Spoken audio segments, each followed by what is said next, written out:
जय हिंद दोस्तों, आप सभी का स्वागत है आपके अपने सैनिक वेलफेयर यूट्यूब चैनल में। दोस्तों, जैसा आप सभी जानते हो 8वें वेतन आयोग का गठन हो चुका है।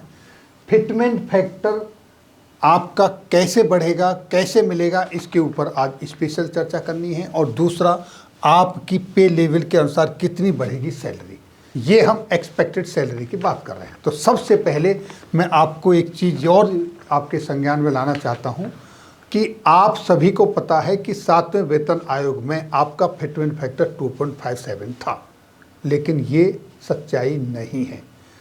2.57 फिटमेंट फैक्टर था, लेकिन कुछ लोगों के लिए था।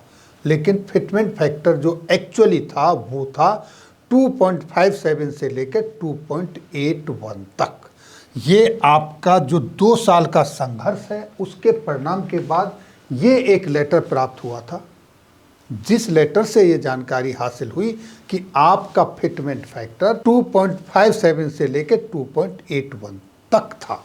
तो अब मैं इसको रख देता हूं और इस लेटर को मैं आपको बोर्ड पर दिखाऊंगा कि वो पूरा लेटर क्या था और वो लेटर आपको कैसे प्राप्त हुआ। ये है वो लेटर जिसकी हम बात कर रहे हैं। ये लेटर आपका 20 जुलाई 2023 को आपको प्राप्त हुआ। 4 पेज का लेटर है। इसमें बहुत सारी आपकी विसंगतियां थी जिनका मसला इसमें उठा था। मैं थोड़ा इसको जूम इन करता हूं और आपके सामने इस फिटमेंट फैक्टर पर सीधे आ जाते हैं। आपका स्टेटस जो दिया है, 7 CPC has applied an index of rationalisation. अब देखिए, आपका फिटमेंट फैक्टर पे बैंड 1 में, जैसे पे लेवल 1 से 2, 3 ऐसे जो शुरू हुआ 18 तक, तो पे बैंड 1 में आपका फिटमेंट फैक्टर था 2.57। उसके बाद 2.62 पे बैंड 2 के लिए, और उसके बाद 2.67 पे बैंड 3 के लिए। इसके बाद जो पे बैंड 3 से ऊपर थे उनके लिए गया 2.72, और जो अपेक्स हाई लेवल पर थे, जो टॉप लेवल में थे, उनके लिए गया 2.78 और 2.81। तो इस तरीके से आपका पे लेवल 1 से लेकर पे लेवल 18 अपेक्स तक जो फिटमेंट फैक्टर इस्तेमाल हुआ वो इस तरीके से हुआ। और इस बार जो ज़्यादातर रिपोर्टिंग और सोशल मीडिया पर जो आ रही है वो आ रही है आपके फिटमेंट फैक्टर की 2.86 की, यानी कि पिछली बार का टॉप 2.81 था, उस सिर्फ 0.5%।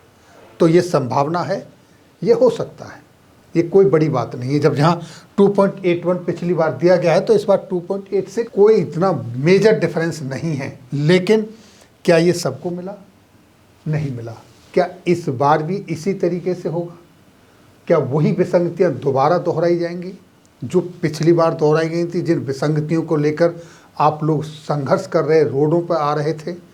अब यहाँ आपका रोल बनता है, आपकी जिम्मेदारी बनती है कि इस पर नज़र बनाए रखें और ये इंश्योर करें कि जो संविधान के अनुसार समानता का अधिकार है, एक यूनिफॉर्मिटी के हिसाब से आपकी सैलरी में इंक्रीज होना चाहिए। तो अब जो रिपोर्टिंग है उनके हिसाब से 8वें वेतन आयोग में जो अभी फिटमेंट फैक्टर आपका 2.86 के हिसाब से जो बढ़ रहा है, बढ़ोतरी जो दिखाई गई है, पे लेवल 1 18,000 जिनकी सैलरी है, एक्सपेक्टेड जो आपकी बन रही है वो बन रही है 51480। ये बढ़ोतरी जो कि 33,480 बताई जा रही है। इसी तरीके से आपके पे लेवल 2, 3, 4, 5 और ये 10 तक बताई गई है। यहाँ पर इसमें कुछ अभी करेक्शन की बहुत ज़्यादा ज़रूरत है। एक छोटा सा करेक्शन मैं अब आपके सामने यहाँ पर बताता हूँ, दिखाता हूँ, जो आप देखिए। ये आपका एक और टेबल एक तैयार किया गया है, उस टेबल के हिसाब से आप देखें। यहाँ पर ये आपका पे लेवल 1 में आपकी बेसिक 18,000 बेसिक में जब आपका 1 जनवरी 2026 को नया वेतन आयोग लागू होगा तो उस दिन तक जो आपका महंगाई भत्ता है वो भी इसके साथ मर्ज हो जाएगा, ख़त्म हो जाएगा, और आपको महंगाई भत्ता मिलेगा उस वक्त 0, यानी 1 जनवरी 2016 का आपका महंगाई भत्ता क्या होगा, वो होगा आपका 0। तो ये जो एक्सपेक्टेड महंगाई भत्ता है 1 जनवरी 2016 तक, ये 63% मान लिया गया है, एज्यूम किया है। तो उसके हिसाब से आपकी उस समय महंगाई भत्ता बनता 11,340। तो 18,000 प्लस 11,340, तो आपकी सैलरी ये होगी पे लेवल 1 पर। तो दोस्तों इस तरीके से आपका जो टोटल हुआ वो बनता है 51,480। और ये कैसे बना, 2.86 फिटमेंट फैक्टर के हिसाब से। अब इससे जो आपका आज उस वक्त डीए के हिसाब से जो टोटल आपकी सैलरी होगी, वो जब इससे माइनस होगी तो ये अंतर आता है आपका 22,140, जो कि पहले टेबल में दिखाया गया था 33,000 समथिंग। एक्चुअली ये है आपका, जैसा कि मैं अभी आपको दिखाता हूँ, यही आपका यहाँ दिखाया गया था 33,480। ये कि 33,480 ना होके ये आपका है 22,140। और इसी हिसाब से ये फिर बाकी सभी का भी बदलते चला गया पे लेवल के हिसाब से।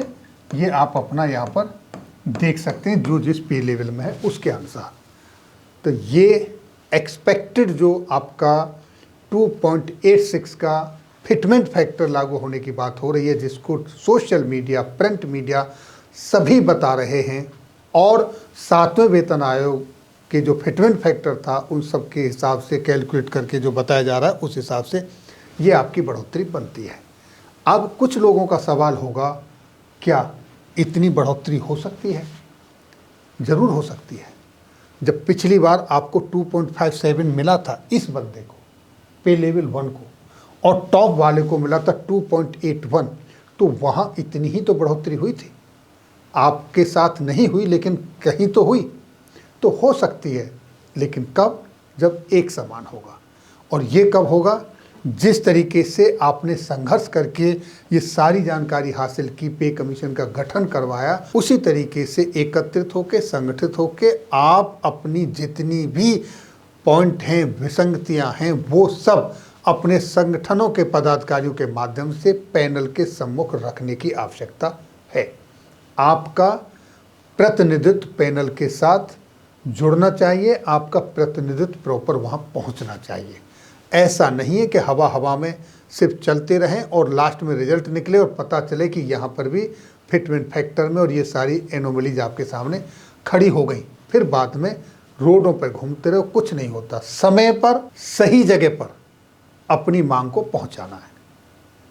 आपके संगठित होने का, आपके मांग वहाँ पहुँचाने का ये बिल्कुल मतलब नहीं है कि आप सरकार के खिलाफ हैं या किसी गवर्नमेंट के विरोध में। नहीं, आप उन विसंगतियों को उजागर कर रहे हैं जो बाय मिस्टेक पिछली बार रह गई, कि वो अब ना रहें। तो इसलिए ये थी जानकारी आज की इस वीडियो में। फिर मिलेंगे आपके वेलफेयर से जुड़ी किसी अन्य जानकारी के साथ अगली वीडियो में। तब तक के लिए जय हिंद, जय भारत।